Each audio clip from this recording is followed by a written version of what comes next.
¿La iglesia adventista es una iglesia evangélica?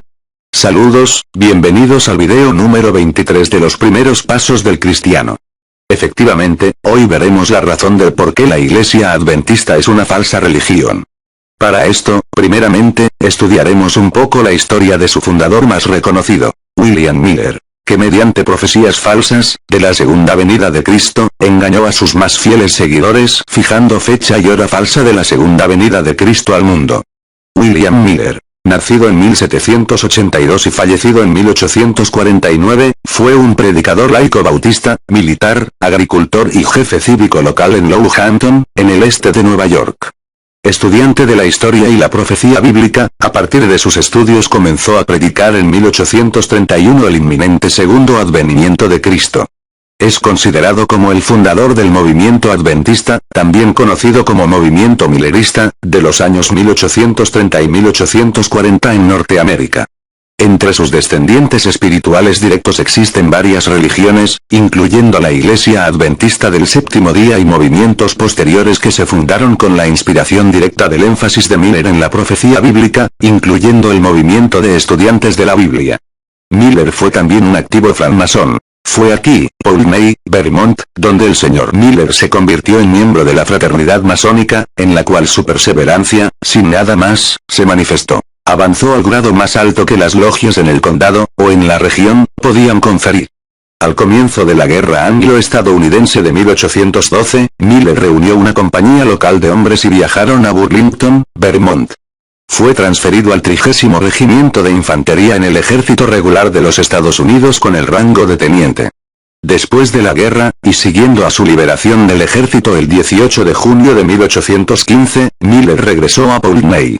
Sin embargo, poco después de su retorno, se mudó con su familia de regreso a Lowhampton, en donde compraron una granja, ahora un sitio histórico poseído y administrado por el Ministerio de la Herencia del Adventista.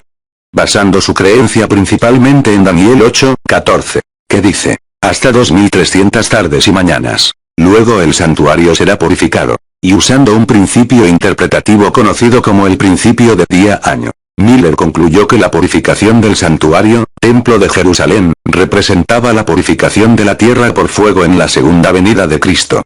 Para Miller y otros usuarios de este principio, un día en la profecía debería ser leída como un período de un año, o sea 365 días. Además, Miller estaba convencido que el período de 2300 días había comenzado en 457 a.C. con el decreto para reconstruir Jerusalén de Artajerjes I de Persia. Cálculos simples revelaron que este período terminaba en el año 1843 y por lo tanto, en esa fecha, ocurriría el regreso de Cristo. Miller escribió, llegué entonces a la solemne conclusión, que en cerca de 25 años a partir de esa fecha, 1818, todos los asuntos de nuestro estado actual, se colapsarían. Aunque Miller estaba convencido de sus cálculos en 1818, continuó con sus estudios en privado hasta 1823 para asegurarse de la autenticidad de sus interpretaciones. En septiembre de 1822, Miller plasmó formalmente sus conclusiones en un documento de 20 puntos, incluido el artículo 15. Yo creo que la segunda venida de Jesucristo está cerca, casi en puerta, aún dentro de 20 años, o antes de 1843. Sin embargo, Miller continuó sin leerlo públicamente hasta el primer domingo de agosto de 1831 en el pueblo de Dresden. En 1832, entregó una serie de 16 artículos al Telégrafo de Vermont, Vermont Telegraph, una publicación bautista. El primero de estos fue publicado el 15 de mayo, a lo que Miller comenta sobre la respuesta del público. Comencé a ser inundado con cartas preguntándome sobre mis opiniones, y visitantes se reunieron conmigo para conversar del tema. En 1834, incapaz de cumplir con muchas de las peticiones urgentes y con invitaciones para viajar y predicar que había recibido, Miller publica una sinopsis de sus enseñanzas en un escrito de 64 páginas con el título de Evidencia de las Escrituras y la historia sobre la segunda venida de Cristo, cerca del año 1843, exhibido en un curso de conferencias. Desde 1840 en adelante, el millerismo se transformó de un movimiento regional oscuro, a una campaña nacional. La figura clave en esta transformación fue Joshua Vaughan Mimes, pastor de la capilla de la calle Chardon en Boston y un experimentado editor. A A pesar de que Imes no aceptó completamente las ideas de Miller hasta 1842, estableció el periódico quincenal Señales de los Tiempos el 28 de febrero de 1840, para publicarlas. A pesar de la urgencia de sus partidarios, Miller nunca fijó una fecha exacta para la segunda venida. Sin embargo, en respuesta a sus peticiones, redujo el período a algún día dentro del calendario hebreo, comenzando en el año gregoriano de 1843, registrando: mis principios en breve, son, que Jesucristo vendrá otra vez a esta tierra, limpiará, purificará, y tomará posesión del mismo, con todos los santos, en algún momento entre el 21 de marzo de 1843 y el 21 de marzo de 1844. El 21 de marzo de 1844 pasó sin incidentes. Jesucristo no regresó y algunas discusiones y estudios posteriores resultaron en la pronta adopción de una nueva fecha. 18 de abril de 1844, basado en la interpretación caraísta del calendario hebreo, opuesta al calendario rabínico. Como en la fecha pasada, el 18 de abril pasó sin el retorno de Cristo. Miller respondió públicamente, escribiendo: confieso mi error y reconozco mi decepción. Pero aún creo que el día del Señor está cerca, casi a la puerta. En agosto de 1844 en un campamento de reunión en Exeter, Nuevo Hampshire, Samuel S. Snow, presentó un mensaje que llegó a ser conocido como el mensaje de los 7 meses o el verdadero grito de medianoche. En una discusión basada en tipología escritural, Snow presentó su conclusión, aún basada en la profecía de los 2300 días de Daniel 8:14. Que Cristo regresaría el 10º día del 7º mes del presente año 1844, otra vez usando el calendario de los judíos caraístas, el día fue determinado como el 22 de octubre de 1844. El gran chasco. El 22 de octubre y el amanecer del 23 de octubre, se convirtieron en la gran decepción de los milleristas.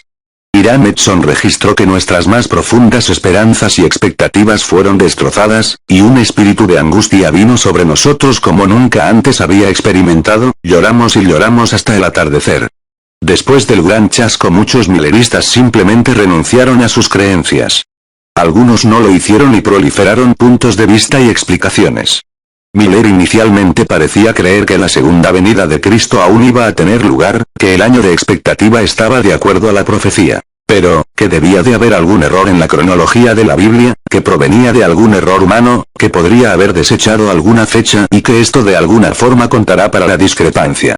Miller nunca renunció a su creencia en la segunda venida de Cristo. Murió el 20 de diciembre de 1849, aún convencido que la segunda venida era inminente. Miller fue enterrado cerca de su casa en Lowhampton, Nueva York. Su casa está registrada como Lugar Histórico Nacional de los Estados Unidos y es preservada como museo. Casa de William Miller. Después de octubre de 1844, donde ocurrió el llamado Gran Chasco, el movimiento se dividió en varios grupos. Algunos volvieron a sus iglesias anteriores. Otros continuaron buscando fechas para el cumplimiento de la profecía. Otros buscaron una explicación acerca del por qué Cristo no había venido, pues estaban seguros de que los cálculos de Miller eran correctos, y que la Biblia no se equivocaba. Como resultado de sus estudios, llegaron a la conclusión de que el error de Miller no había estado en la fecha, sino en el evento que ocurriría al finalizar la profecía. Miller y sus seguidores habían interpretado el texto de Daniel 8:14 que dice: y luego el santuario será purificado. Y como una referencia a la purificación de la tierra en el momento de la segunda venida de Cristo. Pero al estudiar más profundamente la epístola a los hebreos, pudieron comprender que la obra del santuario que Dios mandó realizar por el sumo sacerdote en el desierto era llevada a cabo por Cristo en el cielo. Y por lo tanto la profecía debía referirse a la obra de Cristo en el santuario celestial, y no a la purificación de la tierra. En el santuario del desierto, una vez al año el sacerdote entraba en el lugar santísimo para purificar el santuario terrenal con la sangre del cordero sacrificado. Asimismo Cristo debía entrar en el lugar santísimo del cielo.